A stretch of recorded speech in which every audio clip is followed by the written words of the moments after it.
gather in. We want. Thank you so much. We're all friends here. He's as I think everyone knows, Molly was born only about half a mile away from here, and when we were small children, we spent our summers virtually on the beach. It seemed to be sunny all the time then, but that's really a happy memory. The beach was very different then, of course. We were practically by ourselves. In fact, some days we were totally by ourselves on the beach. We used to watch the liners going up and down and wondering where they were going, especially the 2-yard liners, the Queens. And we both hoped that one day we might be on them and go somewhere exciting. And it was fitting that Molly should leave in 1955. She should leave from Southampton and go through in Surrey on her way to Canada. She's been back a number of times since, of course. The first occasion she came back by liner, but since then flying has become easier, and she came back and saw us frequently. And she's now coming back for the last time. So if I can ask Janet to get ready to pack. So that this is. We brought this from Hawaii. It's traditional Hawaiian burial lei. It's made of kukui nuts. They float on the water. And this is a tea leaf, which is and so the idea is that you take the lei and lay it in the water, and then pour the ashes into it. And that's the ceremony. Everybody is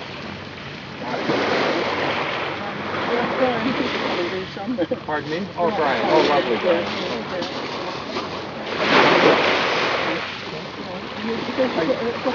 Oh, I see. So let's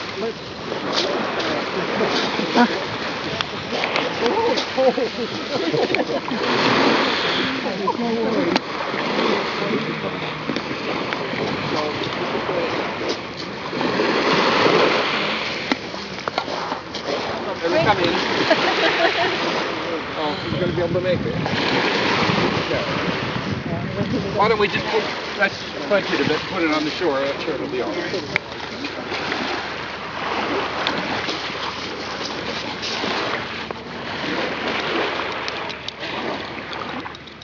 Packed in there quite well.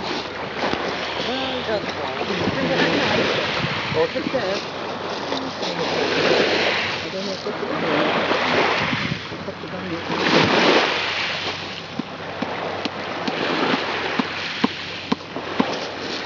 Oh, there you are. There you are. Usually they do this when they're sitting on surfboards. I forgot mine.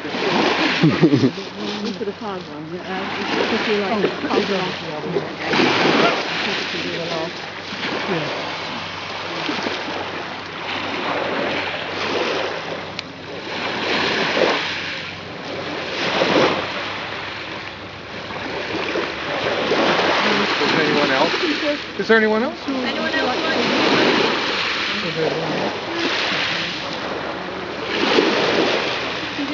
Huh?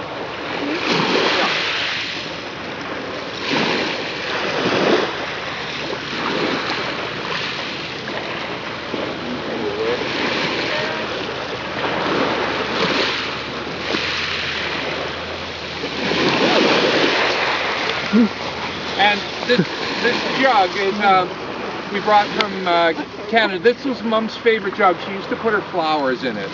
Oh. So we brought it over and put flowers in it. So every time you see the flowers, you can remember her. So I think that's about it. Short and sweet. We're going up to the Crofton at 12 o'clock. Now, I don't know if you want to walk up there or you can drive up. There's plenty of parking there. It's not far to walk. You can leave the car down here if you've got a parking space. Come back.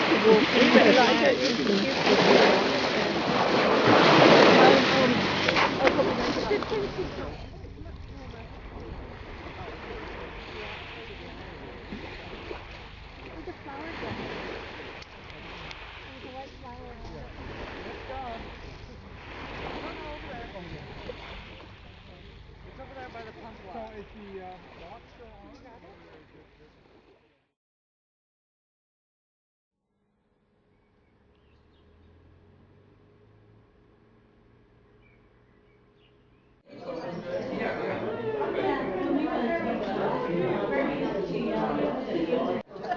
Extreme measures for late arrivals. We went swimming down in it was pretty short, wasn't it? I don't know. Molly was swimming as well, wasn't she? But we all had a real struggle.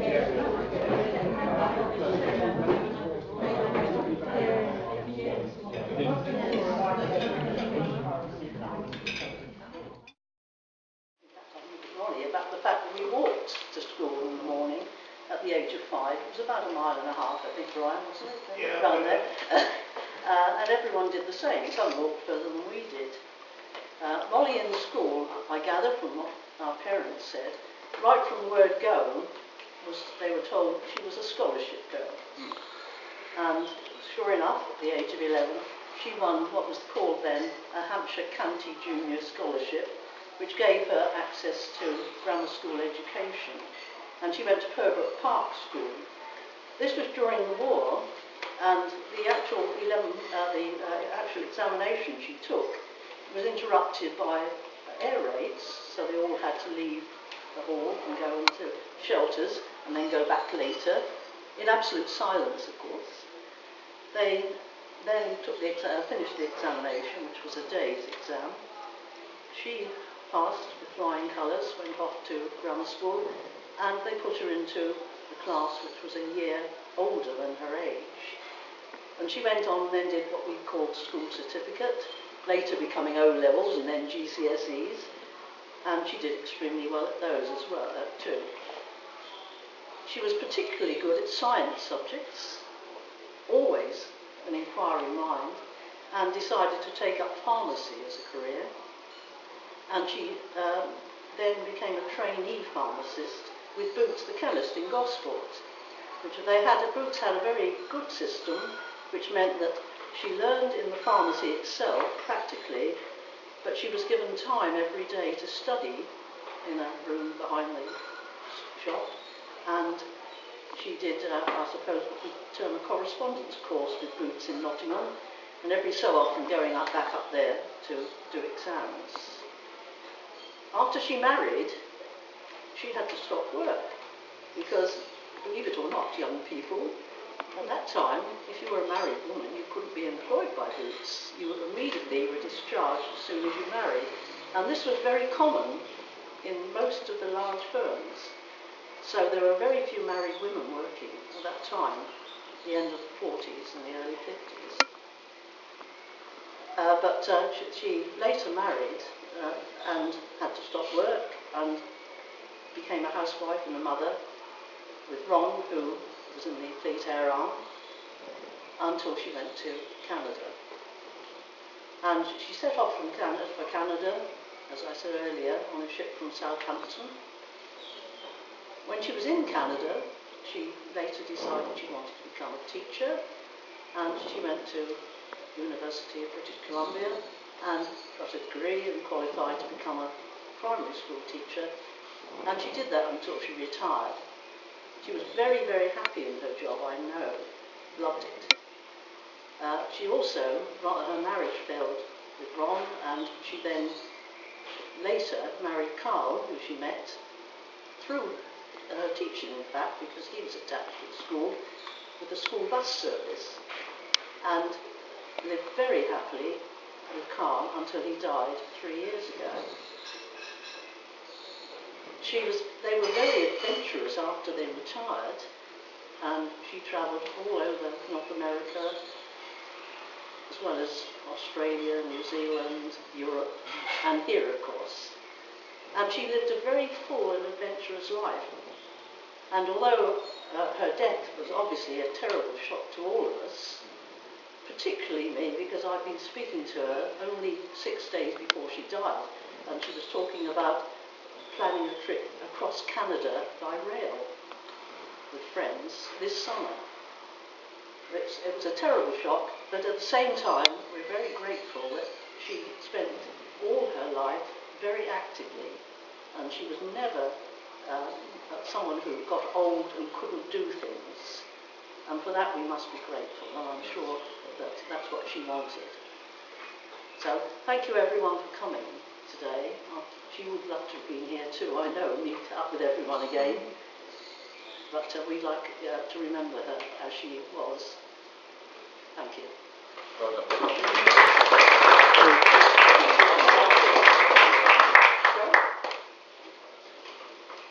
Oh, right, okay. I'll just say that our cousin Jean emigrated to New Zealand back in the 70s. You know, people from our family like to leave here for some reason.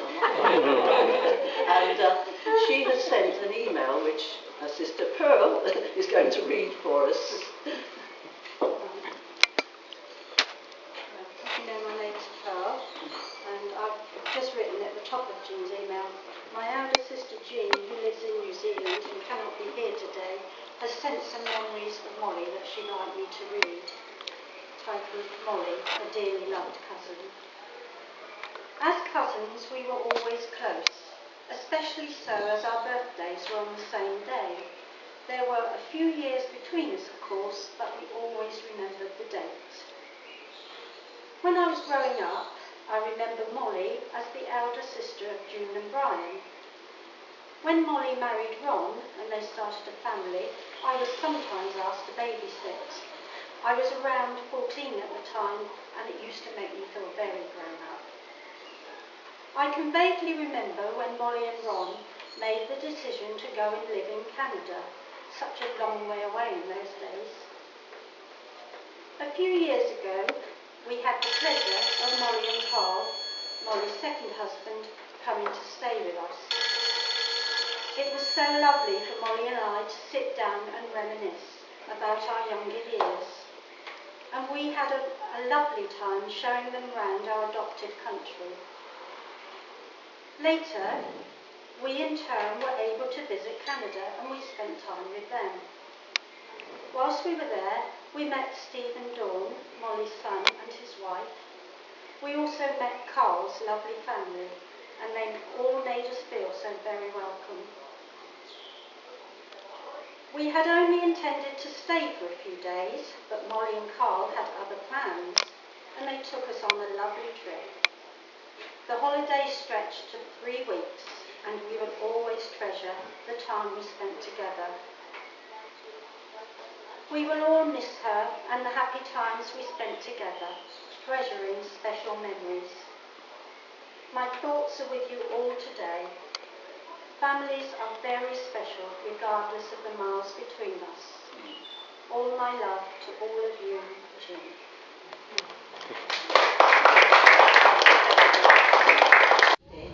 She was very kind, very caring, and all of those together made her the sort of person that you would want to spend time with. So again, we'll miss her.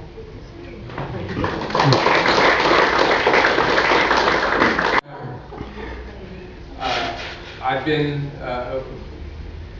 when we left when I was 5, we came back in '62 for a summer. Yes. And then I came back in '76 with my brother for a total of 6 months, so we were in Europe a lot. And then in '78 for 2 months. And then it fell off for a while, and then we didn't make it back until I came back with my wife in '96 and saw everybody.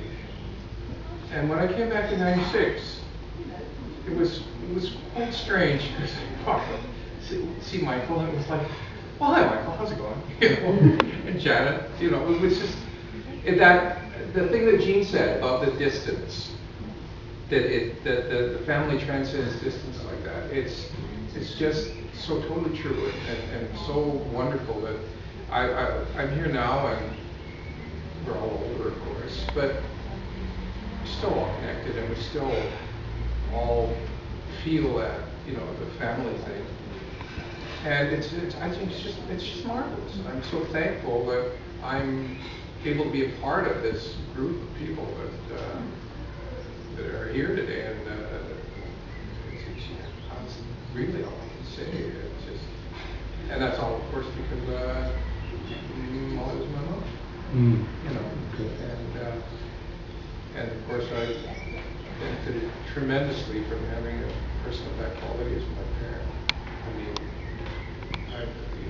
I thank them every day. I have been for many, many years. That, you know, I people tell me, you know, you did that. I just said I was just well trained. I mean, I didn't have any choice. And so that's really all I have to say is that I'm very, very, very grateful to be here, and very, very grateful that I had my mother was my mother, and grateful to be here now. Thank you very much.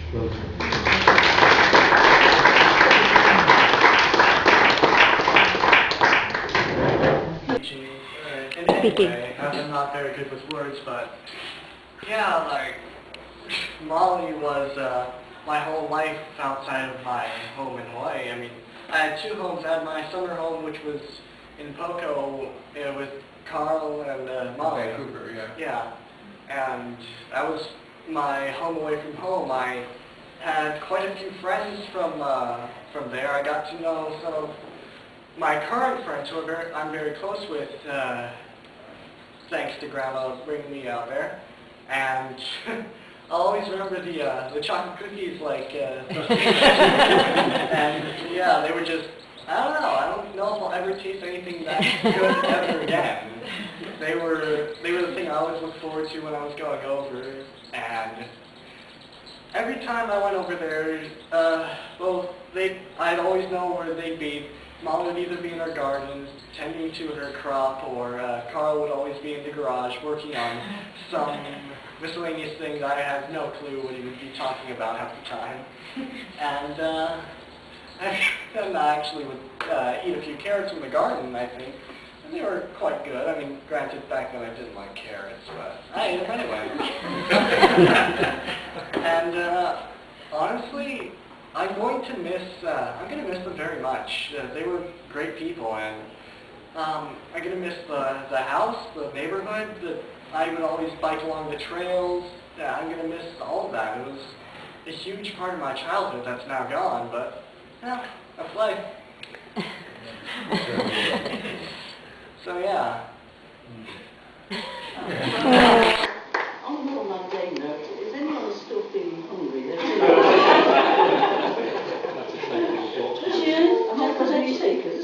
Just to let you know, they do have takeaway containers. You don't have to inhale right now. You don't. So anyone should take away their tomorrow's lunch or... Yeah, all right. So we'll have one row of people doing this, one row of people sitting here, and then the most spry people will be in the back trying to get close to the last row. Would that work, you think? Okay. All right.